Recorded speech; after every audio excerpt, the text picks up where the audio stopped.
नमस्कार, मैं हूं अंजलि मलिक और आप देख रहे हैं जनता की आवाज़ न्यूज़ चैनल।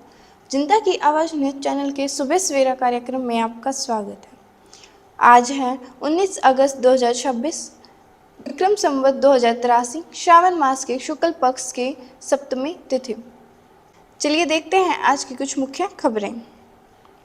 महाराष्ट्र विधानसभा के अध्यक्ष राहुल नार्वेकर ने मंगलवार को इस बात पर जोर दिया कि एकनाथ शिंदे के नेतृत्व वाले गुट को असली शिवसेना के रूप में मान्यता देने से उनका 2024 का फैसला कानूनी दायरे के भीतर था और यह उच्चतम न्यायालय द्वारा निर्धारित मापदंडों के अनुकूल था। यह मामला जून 2022 में शिवसेना में हुई टूट और महाविकास अघाड़ी सरकार के पतन से जुड़ा है, जिस पर सर्वोच्च न्यायालय ने सुनवाई के दौरान यह प्रक्रिया दी गई है। केरल में सत्ता में आने के 3 महीने बाद कांग्रेस पार्टी नए प्रदेश अध्यक्ष की तलाश कर रही है, क्योंकि मौजूदा अध्यक्ष सनी जोसेफ को मंत्रिमंडल में शामिल कर लिया गया। इस चुनाव में पार्टी के वरिष्ठ नेताओं और युवा नेताओं के बीच चयन करने के साथ साथ जातीय और सामाजिक समीकरणों को संतुलित करने की चुनौती भी शामिल है।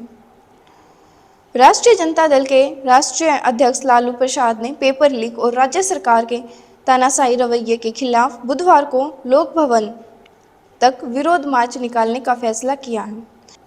इस दौरान उनके बेटे और विधानसभा के नेता प्रतिपक्ष तेजस्वी यादव ने भी कहा कि राज्य में ऐसा कोई भी परीक्षा या भर्ती प्रक्रिया नहीं बचा है जिसमें पेपर लीक ना हुआ हो।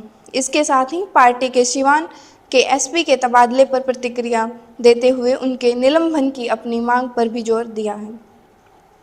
कोलकाता उच्च न्यायालय की खंडपीठ में पश्चिम बंगाल विधानसभा के अध्यक्ष ने उस फैसले में दखल देने से इनकार कर दिया जिसके तहत तृणमूल कांग्रेस के बागी गुट के नेता रीताब्रत बनर्जी को विपक्ष का नेता नियुक्त किया गया है।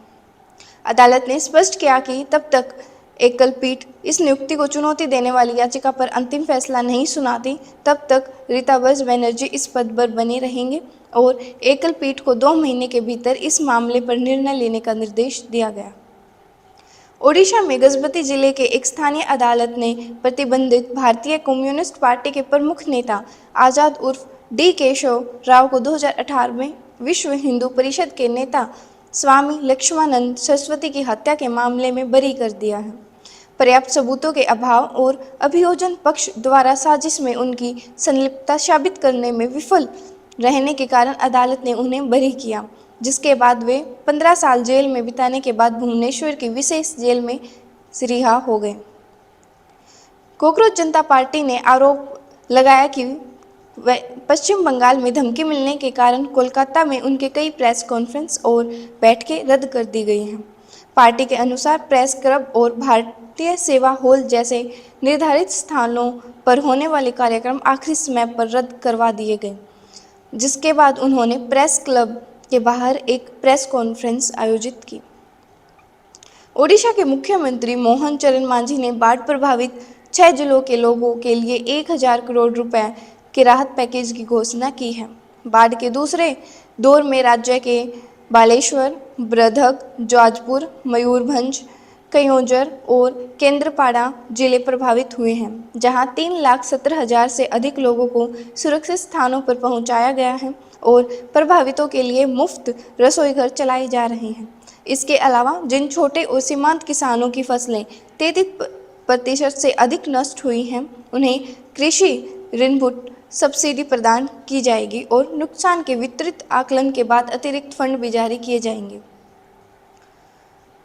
उच्च न्यायालय ने नीट यूजी पेपर लीक विरोध प्रदर्शनकारियों के दौरान छात्रों के खिलाफ दर्ज की गई प्राथमिकताओं को रद्द करने के लिए संविधान के अनुच्छेद 142 के तहत अपनी विशेष शक्तियों का उपयोग करने पर सहमति जताई है।